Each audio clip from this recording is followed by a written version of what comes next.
Hi, Billy Bob. I'm Kinsey. Thanks so much for talking to the Nocturnal. Oh, thanks for having me. Hey, how's it going? I'm Kinsey with Hi. the Nocturnal. Yeah, I'm Kinsey. Thank you. I appreciate that. Of course, you're the man, the myth, the legend. I loved this season. I heard that season 3 was your favorite season, but after witnessing season 4, I'm gonna go out on a limb here and say season 4 might be the best season. Is it your favorite season? It is, yes. Yes. And you always hope for that. It's like, is the final season going to be the best? I mean, that's the goal, and I think our show evolved properly. Oh, season 4 is really season 4 is my favorite season for a couple reasons, but also I think it's like the most beautiful send off for the end of this Goliath journey. I think it's really cool setting. I love that it's set in Chinatown. It's my favorite genre is film noir, so it really hits all those buttons. But this year, I think I'm really excited for people to see it this season because it feels very different than the last couple of years. And this show has been really exciting every year with new settings and new characters. And this is the perfect finale for a show like Goliath. I mean, you're supposed to say that in the press. You're supposed to say, oh, this season's the best season. But honest to God, may lightning strike me. It really is my favorite season. It's mine too. Are you gonna miss Billy? I am, Billy. I'll be fine. It was, dare I say, probably the most fun.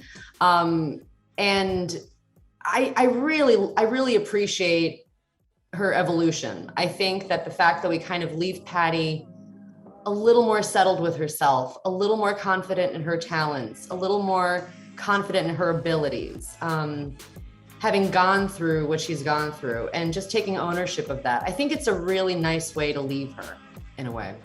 Absolutely. Yeah. Will you miss Patty? I mean, I feel like this has been such a huge part of your life. Oh, for sure. I'm going to miss Patty. It's a real honor when you get to walk in someone's shoes that you can have fun with and that you admire, and that maybe takes a little stress from your day, by being able to step into her shoes. I'm going to miss her tremendously. Yeah, she's really cool. She's a cool girl. I'm going to miss Brittany so much. Everyone's reminding me, I'm going to miss this show. I'm going to miss Billy and Brittany's friendship. I'm going to miss being on set with these guys and being able to really explore and read these great scripts every year. I really like what the show stands for. I think, exploring good versus evil and morality and all that is really cool. Most of all though, I'm gonna miss their friendship together. It feels, very real in my mind still. And I've had a lot of fun acting with these people and I've learned a ton. There've been some epic, fantastic actors on the show. So I feel I'm gonna really miss it. I already missed it. I feel like I've broken up with a boyfriend I'm still in love with. That's what this is. Yeah, I will miss Rob. I think Rob's a good guy. And I think that he could go on to do some great things in his community or the communities that are just different from what maybe he was envisioning at Margolis and True. But and I also feel like there's him and probably Patty later on in another life. You never know. There's so many opportunities there. So I'll definitely miss this character. No, it's funny because the character's so close to me that I feel kind of like the character's still always with me anyway. But I will miss it. I really will. I mean, I've done predominantly movies in my career, but I didn't know how it would be doing something for so long. But toward the end there, I didn't want it to end, Yeah. Well, my favorite Billy quirk is your love for dogs. Just the cute little, relationship you have with canines. Is that something you share with Billy? Absolutely. Yeah. I got a couple of dogs. Yeah. Charlie and Callie. They're King Charles Cavaliers, and they're pretty adorable. Well, here's mine, who's trying to say hi to you. Oh God! Hey, well, hold him up. Let me see that rascal. This is Bigley. That's what? His name is Bigley. Bigley. Yeah. I know sometimes when people finish a project, they might take a keepsake, might keep something from set or a piece of wardrobe. Is there anything you got to take home? Nothing that I possess is stolen. I just want to say that. It was all given to me.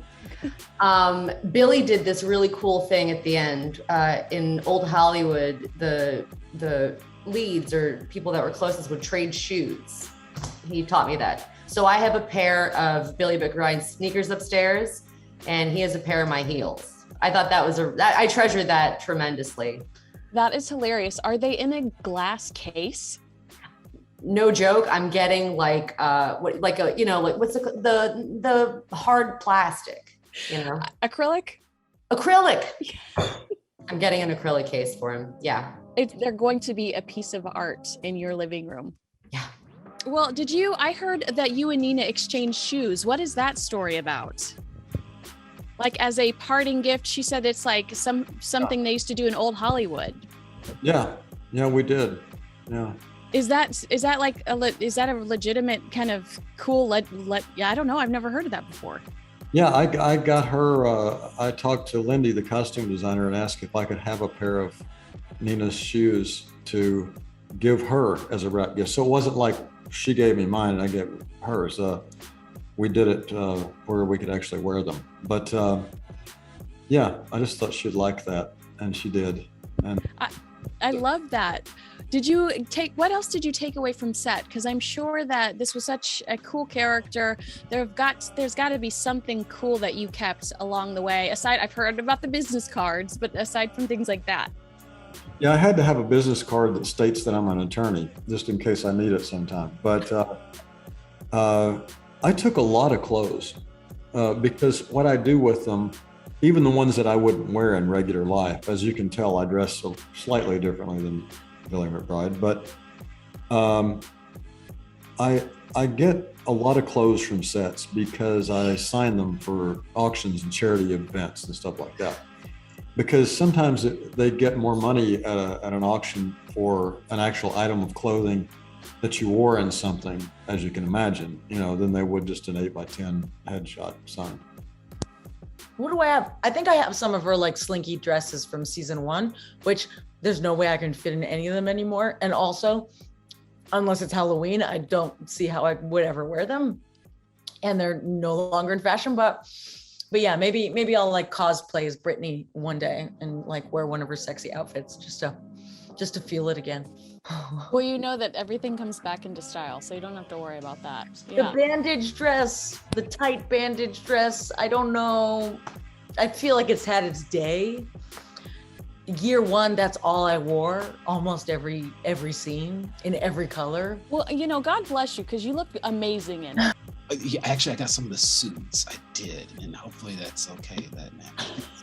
I mean, how often these suits are great. I mean, the costume, the wardrobe on this was amazing, and then they had to tailor something to me. So I was like, what else are you gonna do with this? So I got a couple of new suits and some shoes and some shirts and some ties and a belt. Yeah, I got a few. Next thing I know, you're going to be playing a news anchor, because those are all the things that you need to look like a sharp news anchor. I should have worn one today for these interviews. I have these new suits that I'm not getting opportunities to wear. I need to take advantage of that. Every opportunity I need to wear them. I kept some for clothes. I think I remember. I don't know. I think I tried to keep a cane. They wouldn't let me. I'm not sure. Were you a fan of this show before you were cast, or did you just fall in love with it once you started filming? I was a fan of the show. So yeah, and it's always crazy when you're watching a show and then next thing you know, you're like, oh, I'm gonna be on that said show, and then the imposter syndrome comes in. It's like, but this show is brilliant. How am I gonna be anyway? But yeah, it was a fun experience, and I mean, and then you see the cast of this season, and it was crazy. But yeah, I'm so grateful I got to be a part of it and wrap up this 4th and final season. You were I'd say you were probably the most surprising and exciting character in season 4. Can you tell me a little bit about Samantha? Yeah, I mean, there's a lot of twists and turns there. It felt really exciting. I was like, it's so complex. I was like, I really wanted to be the actor to get to play that part. You know, I mean, she's trying to run her father's law firm. It's, you know, near death type of situation, in the sense of it's struggling to stay afloat.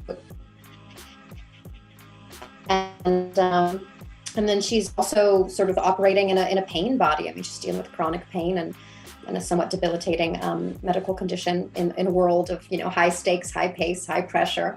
So it's she doesn't really fit, and she's trying to find a way to sort of fit and, you know, make things right. But sometimes, you know, the best intentions are laid by the devil. What's that thing? What's that saying? I forget.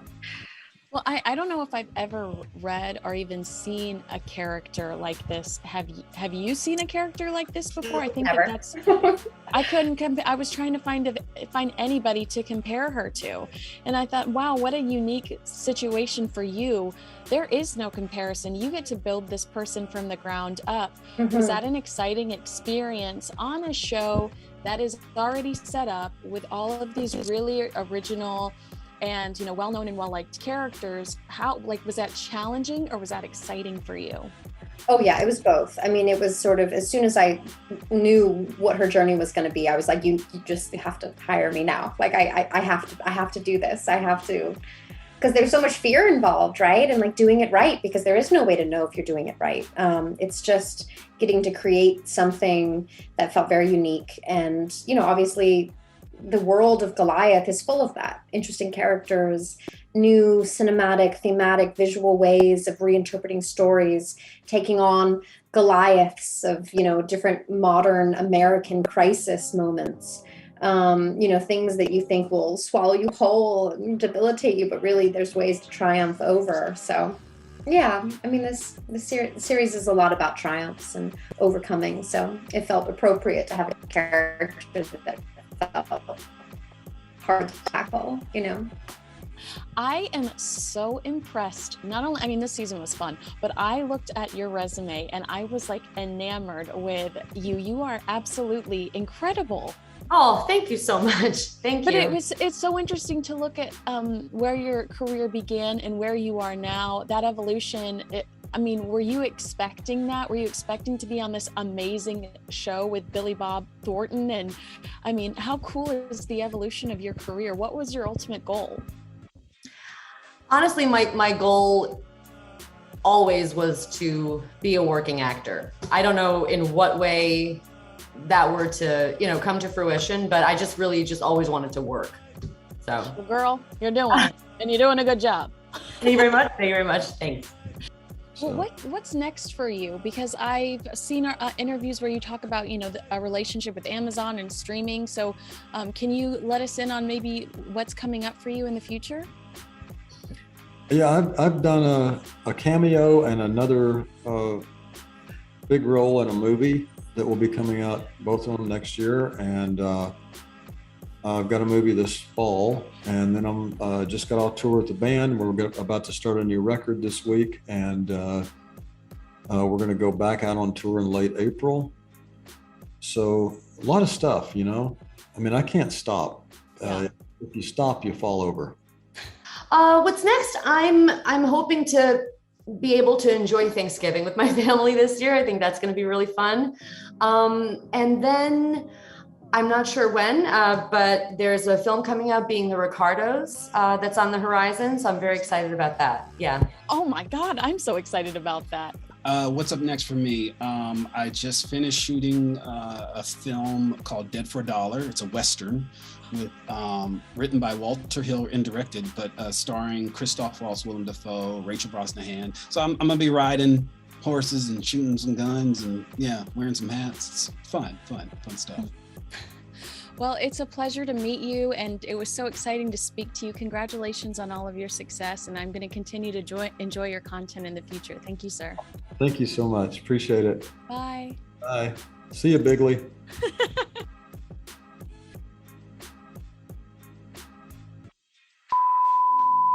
And can I tell you, I covered as a reporter the Jodi Arias trial, so I love you. I am all in. I was all in from the get-go, so I'm so excited to talk to you. She's innocent. Oh, God.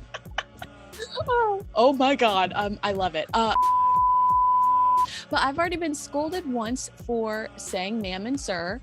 Do you still say ma'am and sir, like out of respect for people? Yeah, all the time. I know it's a problem. It's a problem, but yeah, still do it. I'm from Alabama. It's ingrained in me. Oh, I love that. I knew that about you. I just had to ask because I knew that about you. All right.